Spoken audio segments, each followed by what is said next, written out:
कृपया ध्यान दीजिए, वंदे भारत एक्सप्रेस कुछ ही समय में आ रही है। पंतप्रधान नरेंद्र मोदी यांनी हिरवा झेंडा दाखवून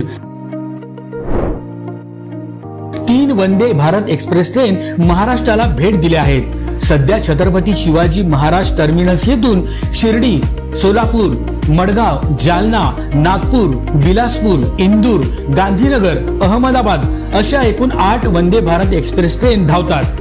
त्यात भर पडून आजपासून पुणे ते कोल्हापूर अशी पहिली, तर पुणे ते हुबळी अशी दुसरी, आणि नागपूर ते सिकंदराबाद ही तिसरी अशा 3 वंदे भारत एक्सप्रेस ट्रेन सुरू केल्या आहेत। यामुळे या मार्गावरील प्रवाशांना अधिक आरामदायी व गतिमान प्रवास करता येणार आहे। या माध्यमातून राज्यातील रेल्वे प्रवाशांची एक मोठी मागणी महायुती सरकारने पूर्ण केली आहे।